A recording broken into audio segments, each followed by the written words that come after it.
Bismillahirrahmanirrahim. Assalamualaikum warahmatullahi wabarakatuh. Alhamdulillahirabbil alamin. Wassalatu wassalamu ala asyrafil anbiya'i wal mursalin wa ala alihi wa ashabihi ajma'in. Raditu billahi rabba bil islami dina wa bi Muhammadin nabiyya wa rasulah. Bishrah li sadri yassir li amri wahlul 'uqdatam min lisani yafqahu qawli. Allahumma ja'al jam'ana hadza jam'an marhuma wa tafarruqana min ba'dihi tafarruqan ma'suma. Kaum muslimin sidang jamaah subuh yang dirahmati Allah. Kita lanjutkan kajian kita masih pada surah Al-Mutaffifin. Ini kita sudah lanjut pada ayat ke-7. Jadi pada ayat sebelumnya, saking parahnya azab bagi orang yang mengurangi timbangan, sampai diulangi 3 kali oleh Allah Subhanahu wa taala. Jadi Allah mengatakan ketika itu mereka berdiri di depan Allah Subhanahu wa taala. Jadi ada 3 Yang pertama, ulaika annahum mab'utsun, mereka dibangkitkan oleh Allah. Kemudian yang kedua, mereka berdiri di padang mahsyar. Kemudian yang ketiga itu lirabbil alamin, mempertanggungjawabkan semua di depan Allah. Artinya yang kita ambil dari orang lain itu cuma sedikit, yang kita korupsi itu cuma sedikit, yang kita kurangi timbangan itu cuma sedikit, tapi hukumannya itu luar biasa. Sehingga ini dilanjutkan lagi oleh Allah Subhanahu wa taala. Ini pada ayat ke-7. A'udzu billahi minasyaitonir rajim. Bismillahirrahmanirrahim. Kalla. Jadi kalla ini ada beberapa tafsiran. Ada yang mengatakan kalla ini maknanya benar artinya. Tapi sebagian penafsir itu, kebanyakan penafsir itu menafsirkan kalla itu maknanya lizajar. Zajar itu apa? Yang kamu kira kamu mengambil timbangan orang lain sedikit itu bisa mengambil untung bagimu, itu tidak benar, kata Allah. Ini makna kalla. Jadi kalla itu maknanya lizajar. Zajar itu artinya apa? Yang kita mengurangi timbangan. Menurut kita dengan mengurangi timbangan kita bisa dapat laba yang banyak. Dengan kita membohongi orang lain kita bisa dapat laba yang banyak. Dengan kita mengambil hak orang lain kita bisa kaya, bisa banyak harta kita. Maka dijawab oleh Allah, kalla, itu tidak benar. Yang kamu pikirkan itu tidak benar. Bahkan harta itu makin tidak berkah lagi, makin tidak berkah. Jadi artinya untuk apa banyak harta tapi harta itu tidak berkah. Makanya Imam Al-Ghazali di dalam kitab beliau Ihya Ulumuddin, kalau kita beli baju, harganya 10 dirham kata beliau. Ini beliau menyikapi hadis Rasulullah sallallahu alaihi wasallam. Jadi bunyinya seperti itu juga. Cuma sudah dibahasakan oleh Imam Al-Ghazali di dalam kitab beliau Ihya Ulumuddin. Kalau seorang itu membeli baju asyarah darahim, 10 dirham, 1 dirham itu adalah uang haram, jangan pernah harap salatnya itu akan diterima oleh Allah. Ya ini kata Imam Al-Ghazali. Jadi artinya untuk apa banyak harta tetapi ada yang haram di situ. Jadi kalau ada yang haram maka semuanya tidak berkah. Pada suatu hari murid Imam Syafi'i mendatangi Imam Asy-Syafi'i. Apa kata muridnya? Wahai tuan guru, gaji saya 5 dirham. Tidak cukup 5 dirham itu. 5 dirham, 1 dirham kalau kita konversikan dengan rupiah, sekarang 1 dirham Irak itu kira-kira 60 sampai 70 ribu dirham Irak. Berarti kalau dikali 5, gaji dia sebulan itu 300 ribu gajinya. Dia mendatangi Imam Asy-Syafi'i, wahai tuan guru, gajiku tidak cukup, bagaimana caranya? Jadi muridnya ini ingin mengatakan seakan-akan, wahai tuan guru, kalau bisa tambahlah sedikit dari tuan guru. 5 dirham mungkin ada dari tuan guru 2 dirham, tambahlah untuk saya sedikit. Apa kata Imam Asy-Syafi'i? Oh, ada caranya supaya cukup. Gaji kamu berapa tadi? 5 dirham. 5 dirham ini nggak cocok untuk gaji kamu 5 dirham. Kamu cocoknya gaji kamu 4 dirham. Sekarang kembalikan 1 dirham kepada tuanmu. Jadi muridnya tadi pusing nih, Pak. Kok demikian wahai tuan guru? Saya 5 dirham tidak cukup, kenapa engkau kurangi menjadi 4 dirham? Kamu dengar saya dulu. Akhirnya apa? 1 dirham itu dikembalikan kepada tuannya. Yang muka kamu pro nih, Pak. Muridnya, Pak. Saya ingin minta solusi sama tuan guru, masa disuruh kurangi gaji saya? Sebulan yang akan datang ketika dia terima gaji 4 dirham, dia mengeluh lagi sama Imam Asy-Syafi'i, wahai tuan guru, sudah saya katakan saya 5 dirham tidak cukup, tapi tuan guru sudah mengurangi saya gaji saya 4 dirham. Oh, ada caranya lagi, kata beliau. Kurangi lagi 1 dirham lagi, sehingga gajimu cocoknya 3 dirham. Murid Imam Syafi'i mengatakan, tuan guru, tidak masuk akal wahai tuan guru, 5 dirham tidak cukup, tapi engkau mengatakan 3 dirham ini cocok untuk saya, gaji 3 dirham. Kamu dengar saya dulu, kata Imam Asy-Syafi'i. Jadi ketika itu dia mengembalikan 1 dirham lagi kepada tuannya, sehingga gajinya menjadi 3 dirham. Setelah beberapa bulan kemudian, dia tidak pernah kembali lagi sama Imam Asy-Syafi'i. Setelah waktu yang lama, dia kembali kepada Imam Asy-Syafi'i, dia cium tangan Imam Asy-Syafi'i. Apa kata muridnya tadi? Wahai tuan guru, saya heran kenapa ketika gaji saya 5 dirham tidak cukup. Kenapa ketika gaji saya 3 dirham cukup? Ya nih Pak, kenapa cukup? Dijawab oleh Imam Syafi'i, makanya kamu tidak mau mendengar saya. Kenapa 3 dirham cukup? Kenapa 5 dirham tidak cukup? 5 dirham ada uang haram orang lain yang kamu makan di situ. Ya nih Pak. Gara-gara uang haram itu, maka gajimu semuanya tidak berkah, kata Imam Syafi'i. Tapi 3 dirham itu adalah gajimu, gaji kerjamu sesuai dengan kerjamu. 3 dirham itu. Jadi makanya ketika 3 dirham itu halal uang kamu, maka keberkahan itu terus menyelimuti hidupmu. Dulu sebelum diangkat menjadi pegawai, si A dia honor, gajinya 1.500.000, cukup gitu Pak, cukup dia. Walaupun sudah menikah juga cukup gajinya 1.500.000, padahal cuma sedikit sekali. Tapi kita lihatnya bukan pada sedikitnya, tapi keberkahannya. Tapi setelah dia itu jadi pegawai, dia dapat kedudukan dan jabatan dan sebagainya, gaji dia sampai 10 juta dan sekian juta, tapi tidak pernah cukup-cukup. Ditambah lagi, tidak pernah cukup juga. Kalau tidak pernah cukup, berarti coba lihat mungkin di 20 juta itu, ada uang haram orang lain yang lengket di 20 juta itu. Bisa saja 100.000 rupiah atau berapa saja. Makanya kalau uang haram itu lengket kepada sesuatu hal yang haram, maka semua itu tidak berkah. Kaum muslimin sedang jemaah yang dirahmati Allah, dia walaupun digaji 50 juta sebulan juga tidak pernah cukup juga. Dia pasti minta tambah lagi, ini nggak cukup ini. Kenapa? Karena tidak ada berkah. Kaum muslimin sedang jemaah yang dirahmati Allah. Jadi ini makna kalla di sini. Kalla ini lizzajar. Jadi maknanya apa yang kamu kira itu akan mendapatkan untung bagimu itu tidak benar. Kamu mengurangi timbangan, menurut kamu itu sudah benar, itu tidak benar, kata Allah. Ya. Artinya apa? Keberkahan tidak ada. Ya, seperti kata Imam Ghazali tadi. Jadi artinya seorang itu bajunya diperoleh dari yang haram, maka salatnya tidak diterima oleh Allah. Ada seseorang, dia itu naik ke atas bukit dan dia menangis bertobat kepada Allah supaya dosa-dosanya diampuni oleh Allah Subhanahu wa taala. Ketika itu malaikat bolak-balik dari langit ke bumi, langit ke bumi, melihat pemuda ini berdoa kepada Allah supaya diampuni dosa-dosanya oleh Allah Subhanahu wa taala, tetapi tidak diampuni oleh Allah. Malaikat heran, malaikat bertanya kepada Allah, "Ya Allah, si fulan sudah dengan ikhlas dia berdoa. Dia minta ampun kepadamu ya Allah. Kenapa tidak engkau ampuni dosa dia ya Allah? Dia sudah menangis lagi ya Allah. Dia minta diampuni dosanya. Kenapa tidak engkau ampuni?" Apa dijawab oleh Allah Subhanahu wa taala?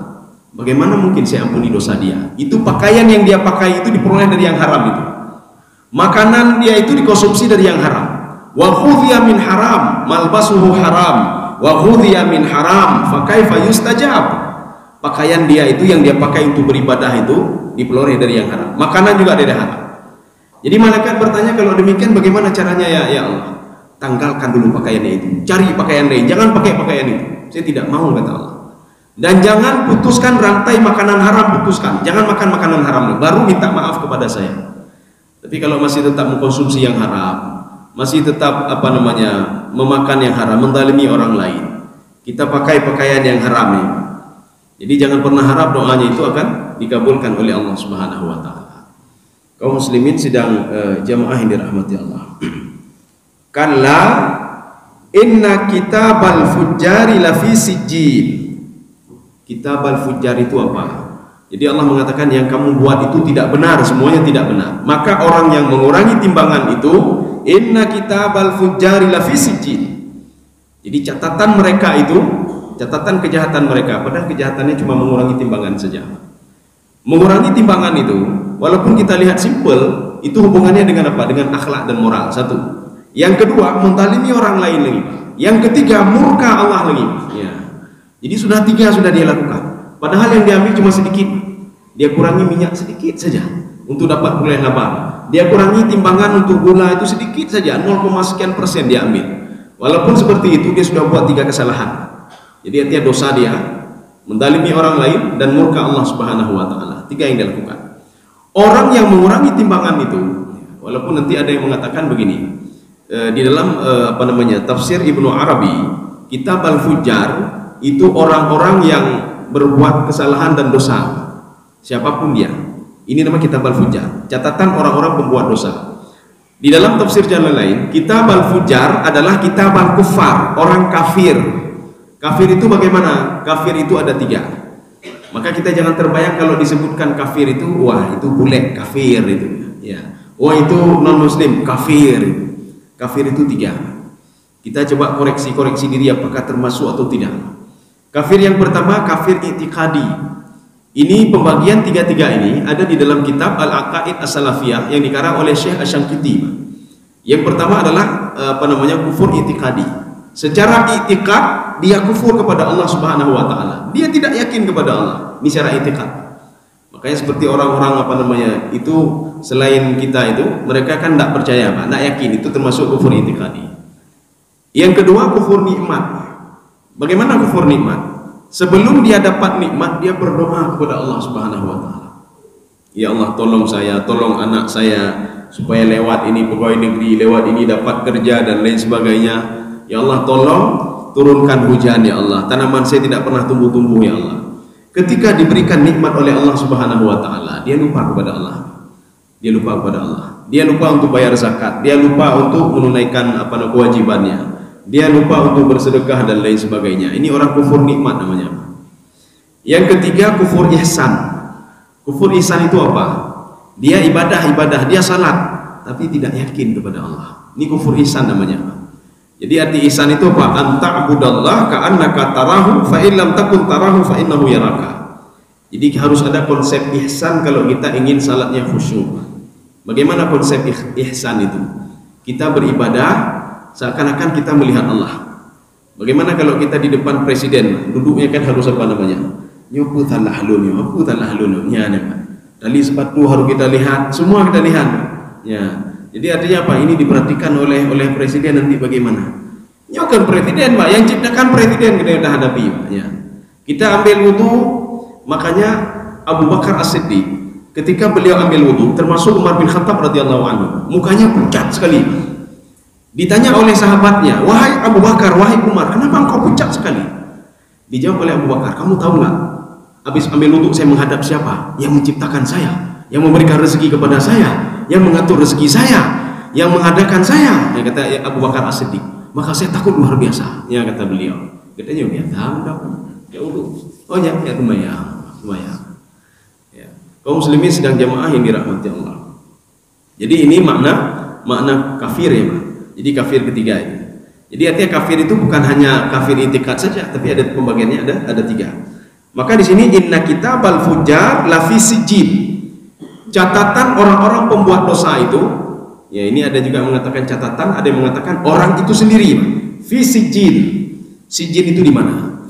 Ada beberapa tafsiran terhadap sijjin. Yang pertama, sijjin itu adalah nanti ketika seorang sudah masuk ke dalam neraka. Sijjin itu apa? Sijjin itu tempat paling bawah itu sijjin. Maka neraka itu identik dengan terus ke bawah. Kalau surga ke atas terus. Jadi makin ke atas itu makin eksklusif. Neraka begitu juga. Makin ke bawah makin eksklusif. Ya. Jadi artinya apa? Orang-orang munafik itu tempatnya makin eksklusif di bawah. Innal munafiqina fit darkil asfali minan nar. Orang munafik itu lebih dahsyat hukumannya dibandingkan orang lain. Siapa itu orang munafik? Makanya pada zaman Rasulullah itu orang-orang Madinah itu mereka salat bersama Rasulullah, beribadah bersama Rasulullah, perang bersama Rasulullah. tapi munafik yang ada di dalam hatinya. Jadi artinya apa? Mereka ketika ketemu dengan Rasulullah begini juga berteman dengan orang-orang kafir juga, orang-orang musyrik juga. Ketika ketemu dengan orang musyrik, mereka wataknya sudah berbeda. Ketemu dengan Rasulullah, wataknya sudah berbeda. Ini orang munafik. Maka orang munafik itu lebih parah daripada azabnya Abu Lahab dan Abu Jahal. Abu Lahab dan Abu Jahal itu kalau kita lihat lantai 1, 2, 3, Jahannam, lava, sa'ir, sakar, jahim. Itu neraka jahim, itu lantai kelima ke bawah. Disitulah tempatnya Abu Jahal. Ini kalau menurut tafsir Al-Baidawi. Abu Jahal, Abu Lahab, As bin Wa'il dan teman-temannya itu di lantai 5. Sedangkan lantai paling bawah itu ada yang lebih dahsyat dari Abu Jahal. Siapa itu? Orang munafik lebih dahsyat lagi. Orang munafik yang salat, yang beribadah tapi dia munafik. Dia ngomong saja dia tapi tidak berbuat, atau dia berbuat tapi tidak yakin. Ya, ini orang-orang munafik. Lebih dahsyat azabnya dibandingkan Abu Lahab dan Abu Jahal. Makanya kalau di dalam itu unik juga tafsir Baidawi itu. Beliau langsung menyebutkan nama di situ. Abu Lahab di lantai 5, Abu Jahal di lantai 5. Kan di barang tahu ingin tahu Abu Lahab, Abu Jahal lantai 5 kan. Jadi di lantai 5 nih. Jadi artinya dia tidak naik, tidak turun lagi, memang di jahim. Jahim itu orang-orang yang seperti Abu Lahab, pikirannya lagi Abu Lahab, lagi Abu Jahal, angkina lantai 5 kan. Yang menyembah selain Allah, dia musyrik, menentang lagi ini, menentang itu, tidak percaya, di lantai 5. Tapi ada yang lebih dahsyat lagi dibandingkan beliau. Itulah orang-orang munafik paling bawah lagi. Kaum muslimin sedang jamaah dirahmati Allah. Ini sijin yang pertama. Sijin itu artinya apa? Dimasukkan ke dalam neraka. Jadi tidak perlu heran lagi orang yang mengurangi timbangan itu tempatnya dalam neraka. 1. Tafsiran yang kedua. Sijin itu penjara iblis, ya. Penjara iblis. Kita bisa melihat nanti di dalam tafsir Asy-Syaukani. Kita juga bisa melihat nanti di dalam Ibnu Arabi. Kita bisa melihat dalam tafsir Sya'rawi. Kita bisa melihat dalam tafsir Jalalain. Kita bisa melihat dalam tafsir Sawi. Jadi sijin itu berasal dari kalimat sijnun. Sijnun itu apa? Penjaranya iblis. Di mana penjaranya iblis itu? Di bumi ke bawah, ketujuh ke bawah. Kalau tadi Iliyin itu ke atas. Tetapi kejadiannya ini sebelum dibangkitkan manusia di padang mahsyarnya. Makanya nanti ketika roh itu keluar dari tubuhnya, ada 2 kemungkinan. Seorang itu kemungkinan yang pertama, dia akan dibawa secara baik-baik oleh 2 malaikat. Bahkan orang baik-baik itu bukan 2 malaikat, imerpah malaikat. Dia berebut-rebut untuk membawa roh ini menuju apa? Iliyin, ketemu dengan Allah Subhanahu wa taala. Makanya ketika roh itu dibawa, ini ada dalam tafsir Sawi. Begitu juga ada di dalam tafsir At-Tabari. Dibawa ke atas, maka langit pertama terbuka, langit kedua terbuka. Jadi penghormatannya luar biasa. Jadi kalau seandainya kita seperti itu nanti, mudah-mudahan kita berdoa seperti itu. Ya, amin ya rabbal alamin. Ketika kita seperti itu, disambutnya luar biasa, tidak perlu ragu lagi, tidak perlu ragu lagi. Itu pasti dimasukkan ke dalam surga. Kenapa? Karena disambutnya dengan sedemikian rupa oleh malaikat-malaikat. Jadi tidak ada satu malaikat pun ketika roh kita lewat dari langit 1 sampai langit ke-7 kecuali mereka mengatakan salamun alaika, selamat kamu, selamat kamu, selamat kamu. Ya. Sehingga dia ketika sampai ke langit ke-7, fayasjudu lillahi, roh itu sujud di depan Allah Subhanahu wa taala. Ketika itu Allah mengatakan kepada para malaikat-malaikat yang lain, wahai malaikat-malaikatku, ambil roh ini dan kumpulkan bersama roh orang-orang yang saleh. Ya, inilah doanya Nabi Yusuf alaihissalam. Ketika Nabi Yusuf waktu kecil dia, masa kecil dia hidupnya sengsara sekali, masa kecil dia. Ketika itu hidupnya penuh dengan kesengsaraan, terus sengsara, sampai-sampai dibuang lagi ke dalam sumur oleh saudaranya, sampai-sampai dia dituduh berbuat macam-macam lagi oleh raja, dan dia itu masuk lagi dalam penjara. Tapi ketika itu janji Allah itu dipenuhi oleh Allah Subhanahu wa taala. Dipenuhinya bagaimana? Ketika akan dimasukkan ke dalam sumur, Allah mengatakan kepada Nabi Yusuf alaihissalam, kamu tenang saja Yusuf, nanti mereka akan dapat balasannya dan kamu itu akan dapat balasannya juga. Akhirnya Nabi Yusuf menjadi bendahara raja, kekayaannya makin hebat. Biasanya kalau kita kekayaan makin hebat, kita doanya apa kepada Allah? Ya Allah, mudah-mudahan tambah lagi punya saya ya Allah. Ya, tambah loh ya Allah, menyujud tambah loh ya Allah. Tapi Nabi Yusuf tidak. Kita dulu ya Allah, lum fil faraj ya Allah dah. Sekarang saya sudah punya jabatan, punya harta, kalau bisa tambah lagi ya Allah. Nabi Yusuf bukan begitu doanya. Ketika dia sudah diberikan jabatan oleh Allah, dia diberikan kemudahan oleh Allah. Sudah berkumpul semua keluarga-keluarganya. Doa Nabi Yusuf alaihissalam, Allahumma anta waliyyi fid dunya wal akhirah tawaffani muslima wa alhiqni bis salihin. Ada di akhir surah Yusuf itu. Jadi kata Nabi Yusuf alaihissalam, ya Allah, engkau adalah waliku ya Allah. Setiap masalah saya selalu lapor kepadamu ya Allah. Setiap musibah saya lapor juga kepadamu ya Allah. Terbukti, ketika ada musibah Nabi Yusuf lapor kepada Allah. Ketika ada kebahagiaan Nabi Yusuf juga lapor kepada Allah. Permintaan Nabi Yusuf satu saja, tawaffani muslima wa alhiqni bis salihin. Matikan saya dalam keadaan muslim ya Allah, dan kumpulkan saya bersama orang-orang saleh. Bagaimana bersama orang saleh? Itulah di Iliyin. Makanya di Iliyin itu dikumpulkan bersama orang-orang saleh. Di dalam tafsir At-Tabari, maka di situ dikatakan ketika nanti kita berada di Iliyin, ya, dan berdoa dia berada di Iliyin mendumba ya. Disitulah kita ketika dia talaqqa ba'duhum ba'dan. Ini kata Imam At-Tabari dalam tafsir beliau. Jadi satu roh itu ketemu dengan roh-roh yang lain, Pak, sebelum mereka masuk ke dalam surga. Ini di alam barzakh. Oh, kamu satu pengajian kita dulu ya. Oh, nadra lego. Ya, Pak, ketemu, Pak. Jadi bukan bahagia di dunia saja, di alam barzakh lebih bahagia lagi, Pak. Lebih bahagia lagi. Mereka ketemu dengan semuanya, ketemu di situ, tapi dengan orang-orang saleh saja. Makanya katanya you mengang urung saleh, Pak. Baik you mengang urung taleh. Talehnya urung anjing ni, Pak. Artinya dia berbuat dosa.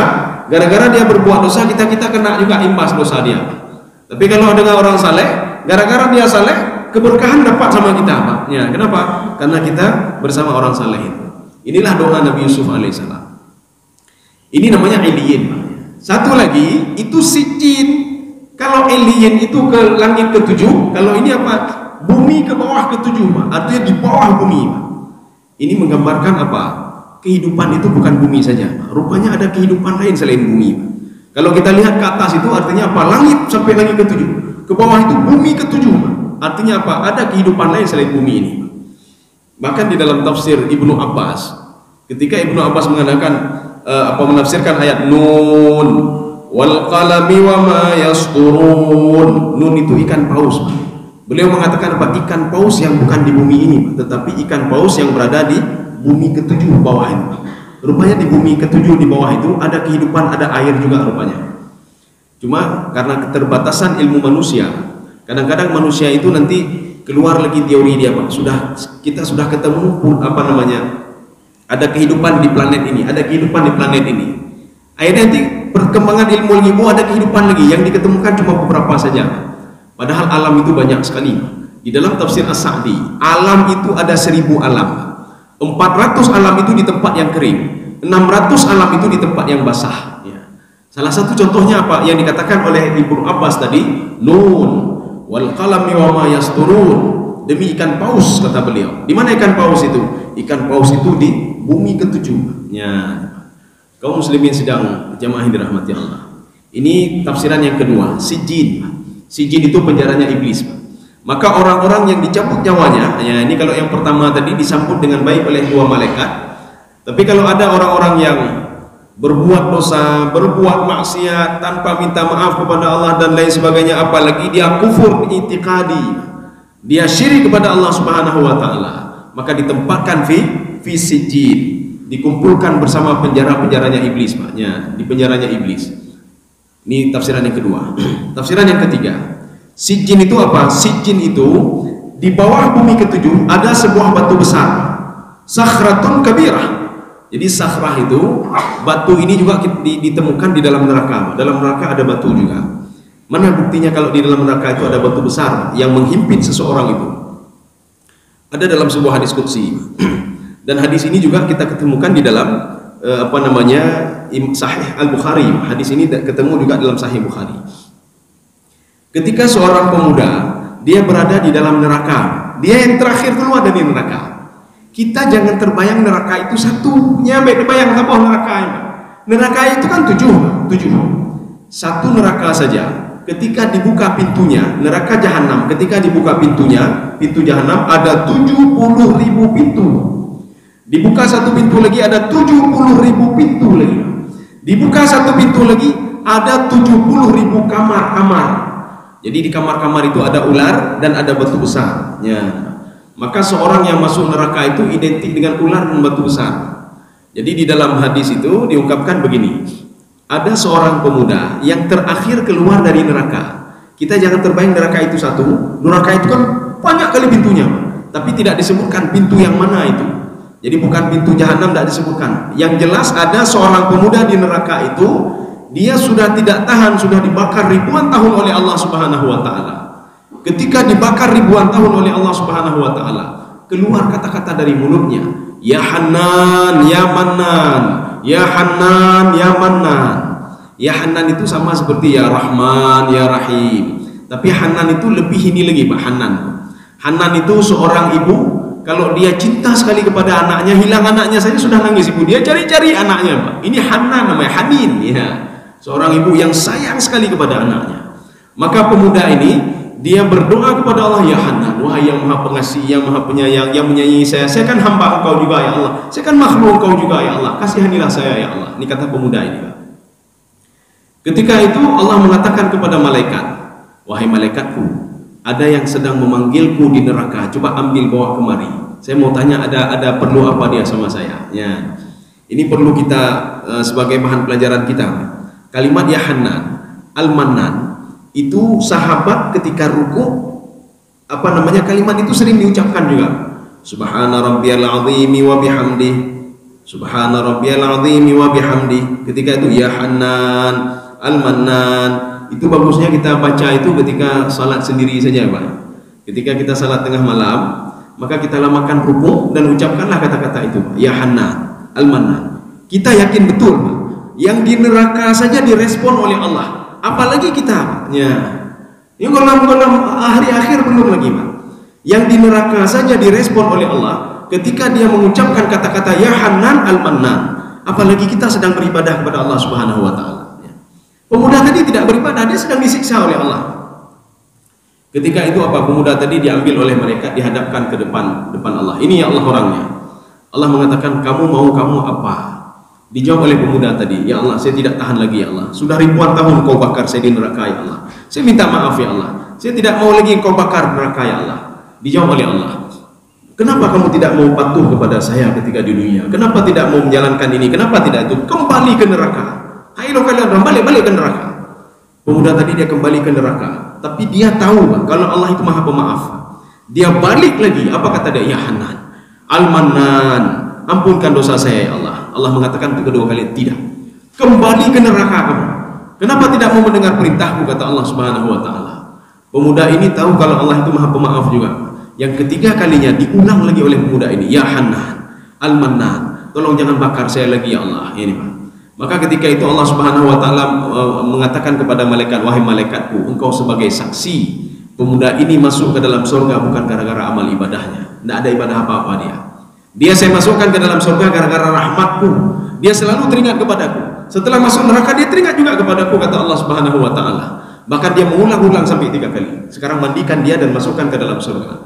Yang ingin saya katakan begini, sebelum pemuda ini diangkat oleh malaikat menghadap Allah, dia dililit oleh seekor ular. Ketika dililit seekor ular, dia ditutup dengan batu besar lagi, sehingga malaikat ketika ingin cari dia nak nampak mana pemuda itu, mana orang, nggak ada lagi, neraka sudah kosong katanya. Jadi Allah mengatakan tidak. Coba kamu angkat as-sakhrah, sakhrah itu batu besar. Coba kamu angkat batu besar itu. Di bawah itu ada pemuda itu yang memanggil-manggil nama saya selalu. Ketika diangkat rupanya betul ada seorang pemuda yang sedang dililit oleh ular besar.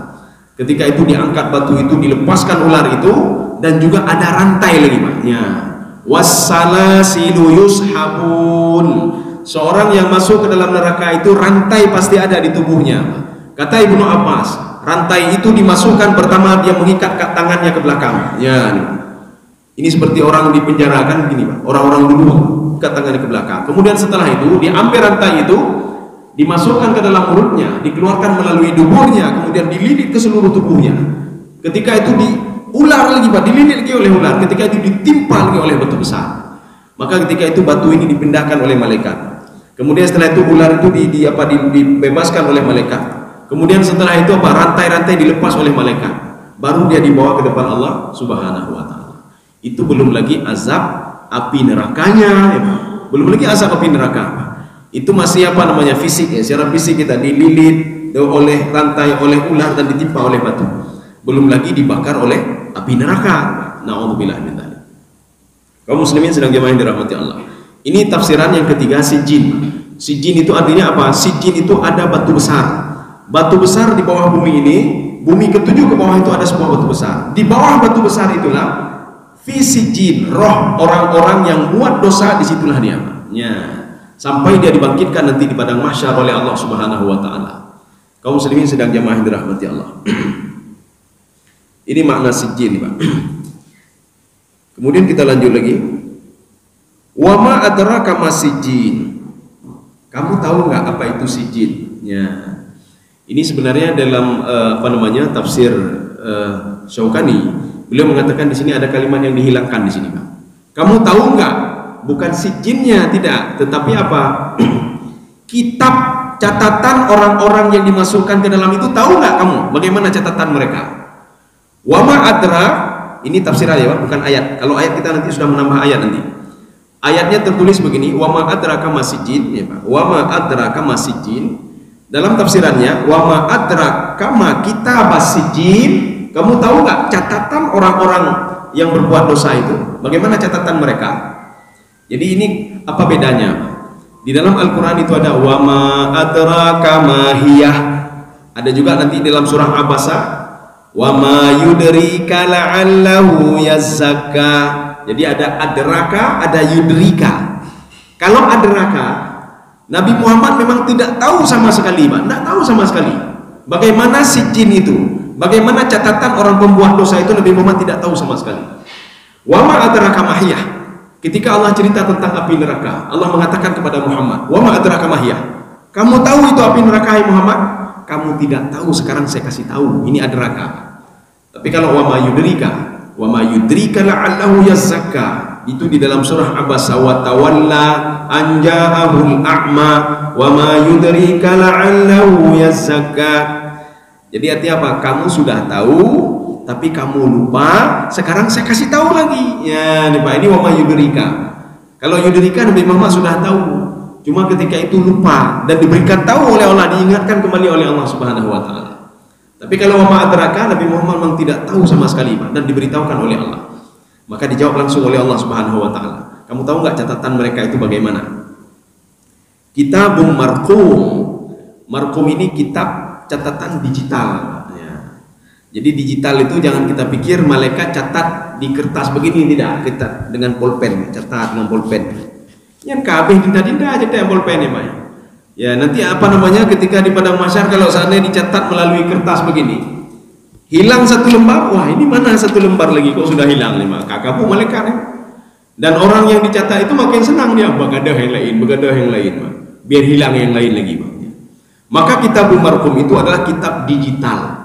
Jadi digital itu bagaimana? Ya seperti digital kita sekarang ini. Kita perlu apa? Kita ambil hard disk kita, atau kita ambil HP kita yang sekian giga itu, kita buka apa saja bisa kita buka di situ dan terekam semuanya di situ. Kita ingin rekam apa, semua terekam. Kalau ada HP paling hebat itu nanti berapa tahun selanjutnya itu ada HP yang nggak pernah hang ini, Pak. Dia bisa buka kembali setahun kemudian, atau 2 tahun, atau 5 tahun kemudian kejadian yang sudah direkam oleh HP itu. Jadi artinya apa? Catatan dua malaikat ini adalah kitabun marqum, catatan digital. Jangan kita pikir catatan ini Pak, catat, tidak. Jadi catatan digital ini direkam semua oleh malaikat. Si fulan buat ini, si fulan buat ini, si fulan bersedekah, si fulan salat, si fulan buat maksiat, si fulan ambil punya orang lain, si fulan lihat maksiat, si fulan makan haram, si fulan menzalimi orang lain. Semua terekam oleh dua malaikat ini. Ya. Ini namanya kitabun marqum, ya. Jadi Allah ingin mengatakan begini. Orang jahat orang jahat seperti itu, orang baik juga seperti itu, ya. Maka kita nggak perlu gundah ketika kita buat kebaikan itu tidak diketahui oleh orang lain. Untuk apa diketahui oleh orang lain kebaikan yang kita lakukan, Pak? Ya, untuk apa diketahui oleh orang lain? Yang jelas kebaikan yang kita lakukan itu terus direkam oleh malaikat. Bukan malaikat saja yang merekam, Pak. Direkam oleh benda-benda yang ada di sekitar kita, Pak. Ini seperti dalam tafsir Ibnu Katsir. Ketika kita berangkat ke masjid, kita jalan di atas tanah itu, jalan di atas tanah. Tanah ini akan menjadi saksi, kata Imam Ibnu Katsir, di padang mahsyar nanti. Yauma idzin tuhadditsu akhbaraha. Pada hari itu tanah yang kita injak itu dia akan menjadi saksi. Pada hari ketika di padang mahsyar itu sajadah ini menjadi saksi. Masjid ini menjadi saksi kalau kita barusan salat subuh berjamaah di sini. Makanya kita nggak bisa macam-macam. Ketika nanti kita mengatakan, ya Allah, saya ada salat subuh ya Allah, ibagali ambal panenah nanti atme itu pohon pun pegah nama. Ibagali tanah mana ada nak pernah salat subuh dia, ya nama. Sehingga tiang-tiang ini juga menjadi saksi di padang mahsyar nanti. Jadi artinya semua merekam, terekam semuanya. Kaum muslimin sedang jamaah yang dirahmati Allah. Ini yang dikatakan dengan kitabul marhum. Kita habiskan sedikit lagi, Pak. Setelah itu kita buka dialog. Wailu yauma idzil lil mukadzibin. Ya, ini wailun itu kita sudah cerita pada pertemuan yang pertama sekali. Wailun itu maknanya celaka satu. Yang kedua, wailun itu adalah lembah yang berada di dalam neraka. Artinya apa? Seorang yang masuk neraka itu parah, tetapi lebih parah lagi kalau seorang itu dimasukkan ke dalam lembah yang berada dalam neraka. Seorang itu dihina oleh Allah, tapi ketika masuk ke dalam lembah itu lebih dihina lagi oleh Allah Subhanahu wa taala. Makanya kalau orang yang masuk ke dalam neraka itu artinya apa? Orang itu sedang dipermalukan oleh Allah. Maka salah satu doa Rasulullah sallallahu alaihi wasallam, "Wala tukhzina yaumal qiyamah." Ya Allah, jangan permalukan kami di hari kiamat ya Allah. Masuk permalukan apa? Dimasukkan ke dalam neraka. Maka Allah ingin mengatakan begini, kalau kalian tidak ingin saya permalukan, maka ketika di dunia, ya, di dunia kalian harus merasa malu juga ambil punya orang lain. Ketika di dunia harus malu juga buat maksiat. Maka ketika kalian tidak malu buat maksiat di dunia, tidak malu makan haram, tidak malu menzalimi orang lain, tidak malu mengurangi timbangan, makanya saya permalukan nanti di akhirat. Bahkan seorang pendakwah itu dipermalukan juga oleh Allah Subhanahu wa taala ketika dia mendakwahi orang lain. Ya iwanu yusmayang, Pak. No, sembayang no, iwanu sembayang ya, enggak sembayang ya. Ya ketika maghrib, nah coba siap-siap lo ambil buku ikra aja buat aja deh. Idanya ngelihat ya roh anak aja, oh ya hendak anak buku ya hendak roh menyajikan yang saleh nu berdoa ke ya nak jino aja juga deh, murna juga deh, ya nih Pak. Ini suruh orang lain kebaikan tapi dia tidak mau berbuat. Makanya nanti ada dalam sebuah hadis qudsi, ada seorang pendai itu, pendakwah itu, dia mengajak orang lain tapi dia tidak berbuat. Dia dipermalukan oleh Allah Subhanahu wa taala di depan kaumnya, di depan audiennya, sehingga diikat hidungnya sebagaimana diikat lembu.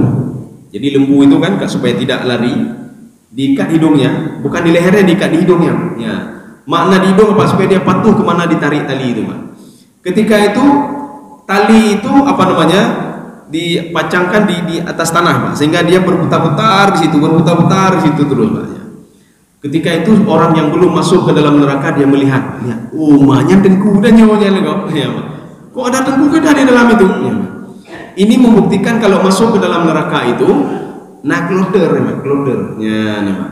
Jadi masuknya tidak sekaligus semuanya, ada kloter satu, kloter dua. Makanya kloter yang lain itu dia bisa melihat kloter yang sudah masuk ke neraka, Pak. Mengerikan sekali kok, ya, nih, Pak. Jadi anak dua sekaligus, ya, Pak. Anak kloter. Masuk dalam surga begitu juga, ada kloternya juga.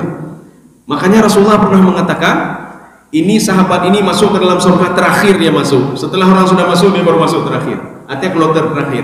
Ya. Ketika dia melihat, hanya tengku dan nyawa itu kan tengku kita itu. Kenapa dia masuk ke neraka?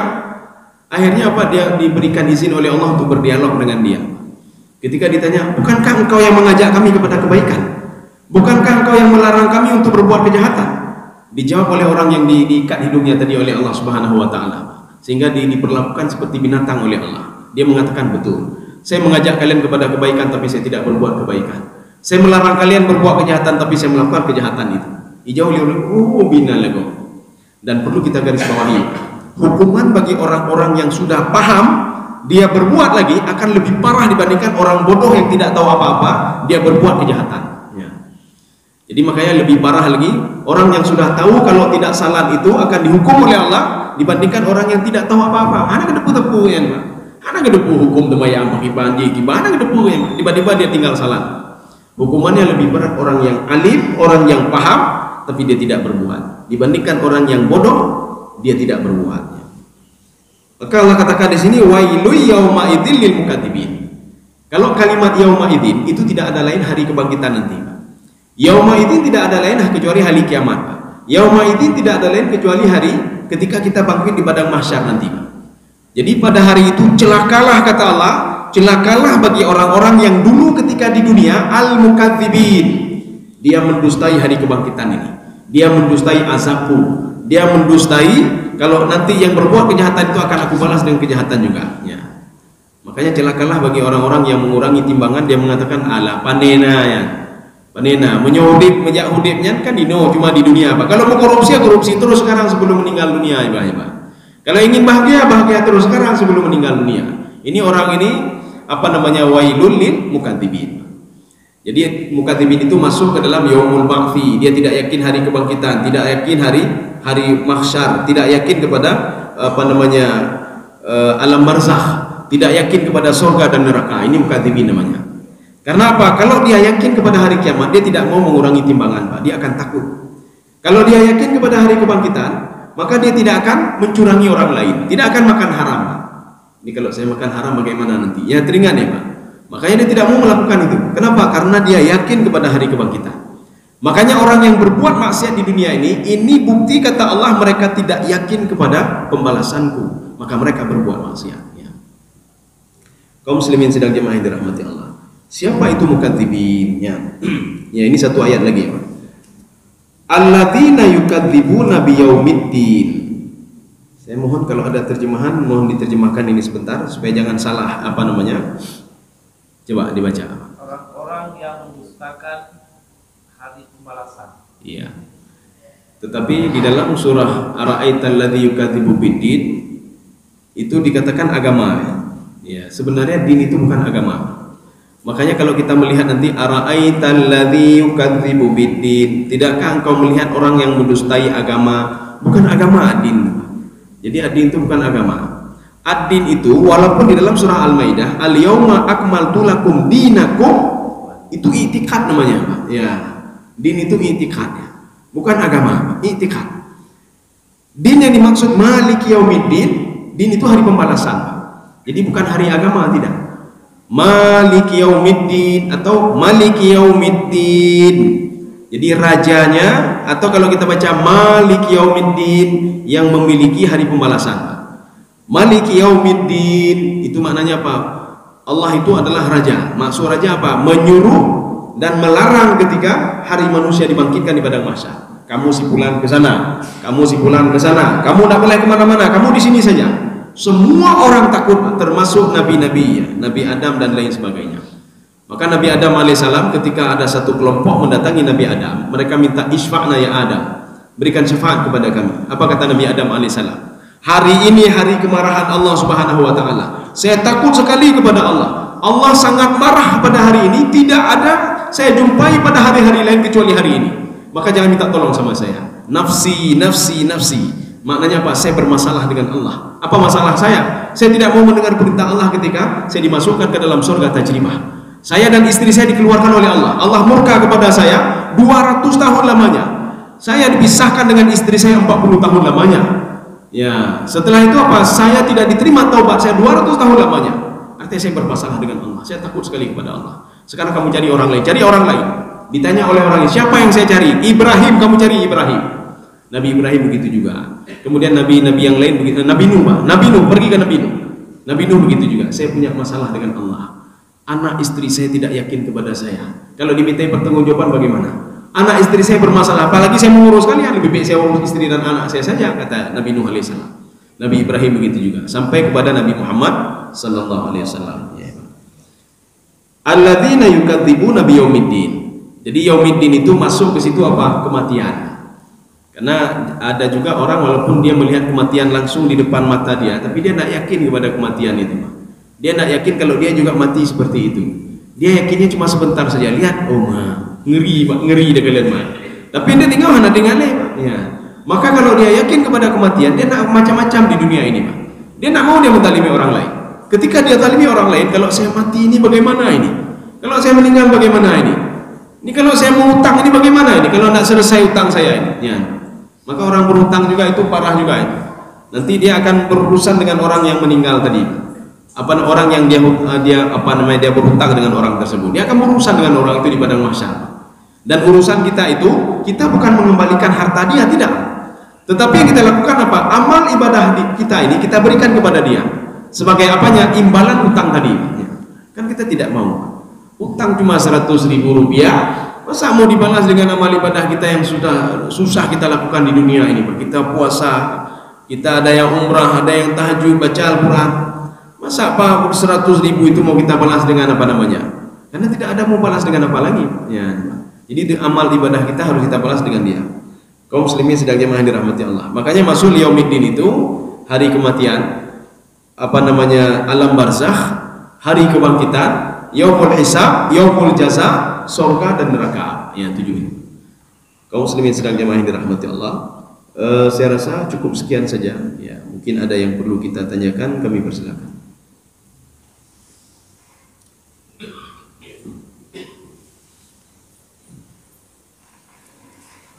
Ada pertanyaan? Oh ya. Oh, ibu ya. Ya. Waalaikumsalam.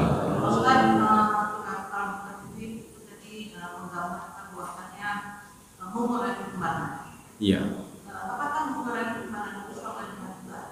Sama dengan riba, ya? Karena konteksnya itu beda. Mengurangi timbangan kita kurangi, kalau riba itu kelebihan. Iya, iya. Apa itu termasuk dengan riba? Iya, iya. Makan daging babi itu haram. Iya. Riba juga haram. Iya. Tapi daging babi itu, memakan daging babi bisa kita hindari. Iya. Tapi kalau namanya riba susah kita hindari. Iya. Di masyarakat kita umum. Iya. Itu aja Ustaz. Terima kasih. Assalamualaikum. Waalaikumsalam. Kalau riba, kalau apa namanya, mengurangi timbangan itu tidak di apa namanya istilahnya, tidak diketahui oleh satu pihak ini. Jadi satu pihak tidak tahu, pihak yang kedua apa namanya, dia curang. Itu kecurangan namanya. Tapi kalau riba itu dua-dua sudah tahu. Kamu pinjamkan, ini kalau riba jahiliyah, pinjam duit 1 juta. Setelah sebulan dia tidak sanggup bayar, maka yang punya duit ngomong, kamu bisa kembalikan sebulan akan datang, tapi naik lagi ya, bayarnya 1.100.000. Tahun bulan depan tak sanggup bayar lagi, 1.200.000. Yang kedua dia setuju, saya setuju, saya setuju. Bahkan ada yang mengatakan begini, kan tidak ada masalah kalau setuju sama setuju, setuju sama-sama setuju. Tetap tak boleh, ya. Sama seperti berzina. Sama-sama setuju, kamu setuju, kamu setuju, setuju. Apakah tidak ada masalah? Ya. Walaupun di dalam hukum Indonesia kita tidak ada masalah kalau orang yang suka sama-sama suka, itu tidak ada masalah hukuman di Indonesia. Oh suka sama-sama, oh tidak ada masalah, kecuali ada paksaan. Si A memaksa si B, atau si B memaksa si A. Tapi kalau apa namanya, suka sama-sama suka, itu tidak bisa diambil hukum di Indonesia. Itulah parahnya. Tapi dalam hukum Islam, walaupun sama-sama saya suka, dia sama-sama suka, tetap haram itu. Zina itu tetap haram, walaupun suka sama-sama suka. Tidak bisa, tetap haram itu. Makanya kalau orang yang berzina itu belum pernah menikah, maka dia harus dijilid 100 kali dan ditakzir selama 2 tahun lamanya. Ditakzir bagaimana? Dikeluarkan dari kampungnya. Kalau ini dia di Aceh, keluarkan ke Dihua nih. Makanya takzir kalau sekarang itu karena tidak mungkin dikeluarkan, masukkan ke dalam penjara selama 2 tahun. Kalau sekarang kan tidak. Cambuk berapa kali? Tinggal pulau, cambuk lah, pulau. Alah paling cambuk. Ya ni memang. Tetapi kalau ada orang yang sudah menikah, dia berzina, itu bukan dicambuk, dirajam sampai mati. Ya, tapi kalau kita kan belum kita lakukan itu. Kita sama saja. Orang yang sudah menikah kemudian dia berzina, itu cambuk juga. Orang yang belum menikah dia berzina, sama juga, cambuk juga. Padahal hukumannya berbeda. Ya, dalam Al-Quran itu berbeda hukumannya. Kemudian yang kedua, masalah apa namanya tadi? Riba, Bu ya. Ya, riba. Maksudnya tadi gimana tadi? Oh ya, makan babi ya. Makan babi itu bisa kita hindari. Riba itu bagaimana cara menghindarinya? Ya? Kan susah. Sebenarnya kalau sudah ada riba itu kan ada berapa macam, ada riba fadl, riba nasi'ah, apa lagi riba apa lagi? Fadl, nasi'ah, ada beberapa riba itu. Yang jelas kalau sudah ada kelebihan itu kita tolak saja. Kelebihan itulah riba namanya. Riba itu apa namanya? Itu mengambil lebih. Walaupun di dalam Al-Qur'an disebutkan begini. Ya ayyuhalladzina amanu la ta'kulur riba adhafan mudha'afah. Janganlah kamu makan riba berlipat-lipat ganda. Kalau satu lipat saja boleh nggak? Ya, nih banyak. Nanti ada orang ngomong satu lipat boleh nggak? Kalau mudha'afah kan berlipat-lipat, nggak boleh juga. Iya, nih banyak. Jadi artinya apa? Ini kalimat ini adha'afa mudha'afah berlipat-lipat, satu lipat saja nggak boleh, apalagi berlipat-lipat. Karena ada orang mengatakan ya nggak boleh berlipat-lipat, banyak kali ambil sedikit ada masalah. Ya, nih. Jadi artinya sebenarnya begini, kita terus berdoa kepada Allah Subhanahu Wa Taala. Ada doa yang diajarkan oleh Rasulullah kepada Mu'az bin Jabal. Wahai Mu'az, doa ini, makanya ini uniknya hadis Rasulullah. Rasulullah kalau sudah ngomong kepada seseorang, hadis ini khusus untukmu, itu Rasulullah tidak pernah ngomong untuk orang lain. Maka hadis yang Rasulullah katakan kepada Mu'az bin Jabal adalah satu-satunya hadis yang diterima oleh Mu'az bin Jabal dan tidak diterima oleh sahabat yang lain. Apa hadis itu? Wahai Mu'az bin Jabal, setelah engkau salat, berdoalah kepada Allah, mintalah kepada Allah. Ada 3 permohonan. Ini doa ini tidak aku ajarkan kepada orang lain, aku ajarkan cuma kepada kamu. Kenapa Rasulullah sayang sekali kepada Mu'az bin Jabal?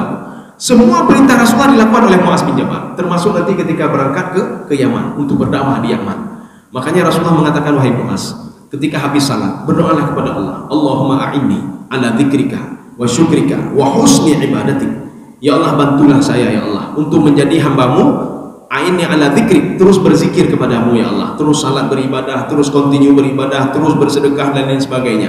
Wa ala syukrika, dan bersyukur kepadamu. Setiap saya terima nikmat, saya selalu teringat kepadamu ya Allah. Bantulah saya ya Allah, karena untuk teringat kepada Allah itu susah. Maka kita minta bantu kepada Allah. Yang ketiga, jadikanlah saya ini wa husni ibadatik, hambamu yang baik ya Allah. Maksud yang baik apa Bu? Kita dijauhkan dari perbuatan ini oleh Allah, dijauhkan dari riba, dijauhkan dari ini, dijauhkan dari haram. Kita minta kepada Allah. Karena warak itu ada 3. Ini warak namanya. Di dalam kajian ada sebuah kitab, itu namanya A'malul Qulub, ibadah hati. Salah satunya adalah warak yang dikarang oleh Dr. Yasir Burhami. Jadi beliau mengatakan warak itu ada 3. Kita bisa belajar warak ini, sedikit-sedikit bisa kita belajar. Warak yang pertama adalah warak terhadap suatu hal yang haram. Kalau kita tahu itu ada indikasi yang haram, kita jauhkan terus. Dengan kita menjauhkan itu, kita akan terus dijaga oleh Allah Subhanahu Wa Taala. Jangan pernah takut tidak ada rezeki. Ini kalau tidak korupsi, kalau tidak makan riba, kalau tidak buat seperti ini, saya tidak dapat rezeki. Jangan pernah takut dengan rezeki Allah Subhanahu Wa Taala. Rezeki Allah tidak pernah ketukar. Jangan kita berdoa, ya Allah rezeki sudah ketukar ya Allah. Sebenarnya bukan kesimpulan tapi untuk saya tidak pernah ketukar Bu rezeki Allah. Jangankan untuk manusia, untuk binatang saja tidak pernah ketukar rezeki itu yang diberikan oleh Allah Subhanahu Wa Taala kepada kita. Ini warak yang pertama, warak terhadap hal-hal yang haram. Makanya kalau kita lihat ada indikasi yang haram, ketika ada satu kelompok sedang duduk ngomongin orang lain, alah nggak mau saya ngomongin, ini pasti ngomongin orang lain ini, lebih baik jauhkan saja. Ini warak namanya. Warak itu ibadah hati. Makanya kalau orang lain lihat warak itu apa namanya, dia itu ketawaduan dia, dan gara-gara ilmu dia menjauhkan itu, dia tidak mau. Ini ada indikasi haram, saya tidak mau. Ada indikasi haram, saya tidak mau. Tapi tidak usah bilang-bilang sama orang lain. Jangan bilang saya warak ya, nggak usah bilang. Menyadap pegah berarti anak warak nih, kita tidak warak. Ya, sama seperti orang bilang saya ikhlasin ya, saya bantu masih ikhlas, berarti tidak ikhlas ya. Ya, karena itu adalah ibadah hati. Satu. Yang kedua, warak terhadap hal-hal yang syubhat. Bagaimana syubhat itu? Syubhat itu antara ya dan tidak. Ketika duit kita ini, kita mengayomi anak yatim, tiba-tiba duit kita sudah bercampur dengan duit anak yatim. Kita merasa ini apa duit saya apa bukan ini? Ya udahlah nggak usah saya ambil saja. Karena seorang warak, alah nggak usah saya ambil. Ini syubhat ini. Kalaupun nanti tidak saya ambil, sudah sedekah saya untuk mereka. Maka ini orang warak yang kedua. Orang warak yang ketiga, ya ini sudah level paling tinggi ini. Kita kalau model-model level awam kita ini susah untuk menjalankan warak yang ketiga. Ini orang-orang tertentu saja ini. Warak terhadap suatu hal yang halal. Dia warak, tetapi hal-hal yang halal dia warak. Mana contohnya? Ada seorang pekerja, dia bekerja sama tuannya. Ketika habis dia bekerja, 1 hari penuh dikasih gaji sama tuannya. Ini gaji kamu hari ini ya, 100.000. Kamu kerja dari pagi sampai sore, ini 100.000. Kan halal tadi dia. Dia kerja dengan keringatnya sendiri, dia tidak makan haram. Dia kerja dengan tangannya sendiri, dia mengecat, dia bersihkan itu dengan keringatnya sendiri, tidak dia zalimi orang lain, tidak dia makan haram dan lain sebagainya. Tetapi ketika dia terima gaji itu, dia lihat ini tuan saya pemain judi dia nih. Dia dia zalimi orang lain, dia main judi, dia makan haram. Kemudian duit dia dikasih untuk saya. Padahal yang duit tadi 100.000 kan halal, karena dia orang warak level tinggi dia. uang 100.000 tidak mau diambil, dia kembalikan lagi. Ini sama ketika kita dapat undangan ya, undangan tempat orang lain makan itu kan halal, kita diundang. Tapi seorang yang warak terhadap yang halal, dia akan berpikir panjang. Ini yang undang saya pemain judi ini, yang undang saya ini udah makan riba ini, Pak. Setelah habis dia makan riba, menang proyek itu, dia kasih untuk saya, tidak mau saya. Ya, nih, Pak. Akhirnya dia tidak datang dia. Ini namanya warak terhadap satu hal yang halal. Ini agak susah ini, ya, susah kita. Kenapa? Karena ketika terima duit nanti, terima duit gaji, rumahnya halu bank lu, rumah tapi dari bank, kayak budak-budak oleh bank kan. Akhirnya apa? Ada terima gaji, ya. Kita agak susah kalau yang level yang ketiga ini agak susah. Cuma orang-orang tertentu saja. Saya rasa demikian. Ada lagi? Cukup? Ya, saya rasa cukup. Ya, cukup sekian saja. Mudah-mudahan ada manfaatnya bagi saya sendiri dan jemaah sekalian. Subhanakallah bihamdika asyhadu an la ilaha illa anta astaghfiruka wa atubu ilaik. Assalamualaikum warahmatullahi wabarakatuh.